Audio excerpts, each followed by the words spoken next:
Hello friends. इस बार ना मैंने सैटरडे को छुट्टी ली ताकि मुझे 2 दिन का रेस्ट मिल सके। तो सैटरडे तो मैंने पूरा दिन टीवी देख के मूवीज़ देख के अपना पूरा दिन मस्ती से स्पेंड किया। पूरा दिन कुछ काम नहीं किया। शाम को भगवान जी की पूजा की। सैटरडे है ना, तो सैटरडे को मेरा मंदिर जाना ज़रूर रहता है, क्योंकि मैं एक दिया पीपल के पेड़ पर चढ़ाती हूँ और शनि भगवान को भी मैं दिया अर्पण करती हूँ। इस नियम को मैं बहुत सालों से फॉलो करती आ रही हूँ। लाइफ में ना अगर आप कोई भी नियम बनाओ तो उसे हमें बहुत ही स्ट्रिक्टली से फॉलो करना चाहिए। हमें अपने नियमों का पालन सहूलियत के अनुसार नहीं करना चाहिए। इसलिए ना सैटरडे को मैं चाहे अपने घर पर हूँ या ना हूँ, कहीं मैं आउट ऑफ स्टेशन पे गई हूँ, तो मैं शनि भगवान का मंदिर ढूंढ ही लेती हूँ दिया जलाने के लिए। नियमों का पालन क्यों स्ट्रिक्टली करना चाहिए, इसके लिए ना मैं आपको एक छोटी सी कहानी सुनाती हूँ। ये सिर्फ एक कहानी ही है। एक बार ना एक शिव भक्त होता है और वो रोज़ शिवलिंग पे जल चढ़ाने जाता है, और दूसरी ओर वहीं पर एक चोर होता है जो कि रोज़ शिवलिंग पे जाकर एक पत्थर मार कर आता। ये सिलसिला सालों साल चलता रहा। एक दिन बहुत तेज़ आंधी बारिश तूफान आया, तो जो शिव भक्त था ना, उसने कहा आज तो बाहर मौसम बहुत ख़राब है, तो आज मैं नहीं जाऊँगा। दूसरी ओर वही जो चोर था वो अपने टाइम से नियम से पत्थर मारने पहुँच गया। अगले दिन जब मौसम ठीक हुआ तो शिव भक्त वापस मंदिर गया जल चढ़ाने के लिए। तो वो क्या देखता है कि जो चोर जो रोज़ पत्थर मारने आता था वो माला माल हुआ बैठा है मंदिर के बाहर। शिव भक्त ने पूछा, अरे तुमने कहाँ से इतनी चोरी की है जो इतना माल लेकर आए हो? उस चोर ने कहा, मैंने कोई चोरी नहीं की है, मुझे तो भगवान शिव ने दर्शन दिए हैं। ये सब जो माल देख रहे हो ना, ये सब उन्होंने मुझे वरदान में दिया है। शिव भक्त मंदिर के अंदर गया और रुष्ट होकर भगवान से बोला, प्रभु ये आपकी कैसी माया? मैं तो सालों से आपकी पूजा करता आ रहा हूँ, पर आपने मुझे कभी दर्शन नहीं दिए। और वो जो चोर आपको पत्थर मारने आता था, आपने उसको एक ही रात में माला माल कर दिया। तो भगवान शिव ने उसे भी दर्शन दिए और बोला कि मैंने उसे इसलिए माला माल नहीं किया कि वो मुझे पत्थर मारने आता था। मैंने तो उसके ऊपर इसलिए कृपा की है कि उसने अपने नियमों का पालन बहुत ही सख्ती के साथ किया है, ना कि तुम्हारी तरह। और तुम एक दिन आंधी तूफान क्या आया तो मुझे ही भूल गए। कहने का भाव ये है कि अगर आपने अपनी लाइफ में कोई नियम बनाया है तो उसका पालन आप सख्ती से करें, तो ही आपको सफलता मिलेगी। और मैं भी पंडित जी से प्रसाद लेकर मंदिर से बाहर आ गई।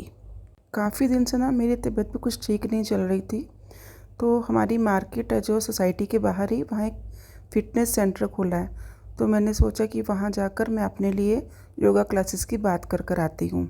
योगा करने से ना आप मेंटली और फिज़िकली दोनों तरह से आप फिट रहते हैं। फिटनेस सेंटर के ट्रेनर ने उसने मुझे पूरा एक टूर कराया अपने फिटनेस सेंटर का, जिसमें भी काफ़ी तरह की ट्रेडमिल्स और वेट लिफ्टिंग मशीन्स पड़ी हुई थी।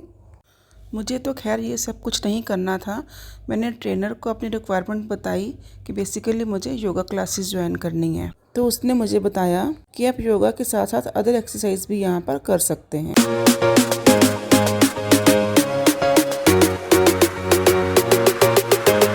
तो मुझे उनका ये कॉन्सेप्ट बहुत अच्छा लगा।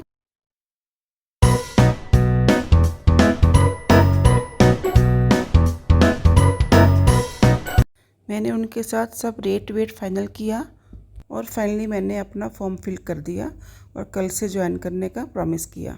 फिर घर वापस आते आते मैंने कुछ गाजर खरीदी, क्योंकि गाजर का मौसम भी जा ही रहा है।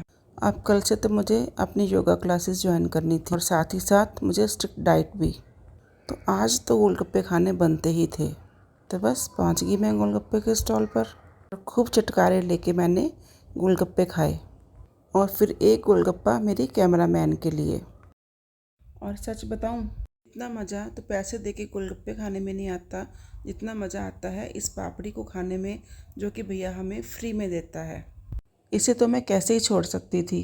तो बस फिर सब मार्केट के काम ख़त्म करके मैं चल दी अपने घर वापस। ये तो था मेरा सैटरडे का दिन। और संडे के दिन मैंने सुबह गाजर की खीर बनाई, जो कि सबको बहुत पसंद आई। लेकिन मुझे ना अपनी तबीयत कुछ ठीक नहीं लग रही थी, समझ में नहीं आ रहा था कि मुझे क्या हो रहा है। फिर मुझे रियलाइज़ हुआ कि मैंने बहुत दिन से शॉपिंग नहीं करी है, शायद ये इसी का बुखार है। बस फिर क्या था, निकल पड़ी मैं शॉपिंग करने के लिए। आप तो जानते ही हैं फीमेल्स की शॉपिंग की फ़ेवरेट जगह कौन सी होती है। तो बस फिर क्या था, मैं भी पहुंच गई अपनी फेवरेट जगह पर। देखो ये ज़िंदगी ना हमें एक ही बार मिलती है, तो हमें इसके हर पल को एंजॉय करना चाहिए। ये छोटी छोटी खुशियाँ ना हमारी लाइफ में बहुत अहमियत रखती हैं। जहाँ तक हो सके खूब खुश रहिए, खूब हंसिए और औरों को भी हंसाइए। अंदर शॉप पर ना काफ़ी रश था, तो हम भी वेट करने लगे कि कोई हमें भी आकर अटेंड करे। और साथ ही ना आज इंडिया पाकिस्तान का मैच भी था, तो हमने फ़ोन पर ही मैच लगाकर देखना स्टार्ट कर दिया।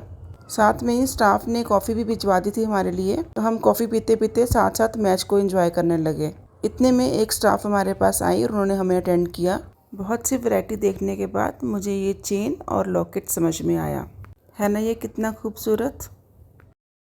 तो फाइनली मैंने इसको परचेज़ किया और स्टाफ को थैंक यू बोलते हुए मैं ये पैकेट लेकर शॉप से बाहर निकल आई। शॉपिंग करने के बाद जो खुशी मिलती है ना, उसका तो मज़ा ही कुछ अलग होता है। अब कोई मुझे देख के बोल सकता है कुछ देर पहले तक मैं बीमार थी। तो इसलिए जब भी मन उदास हो तो सब काम करो जिससे करने से आपको खुशी मिले। तो लो मैं तो चली शॉपिंग करके अपने घर। मिलते हैं जल्दी ही नेक्स्ट व्लॉग में। तब तक के लिए स्वस्थ रहें, मस्त रहें। Bye bye guys.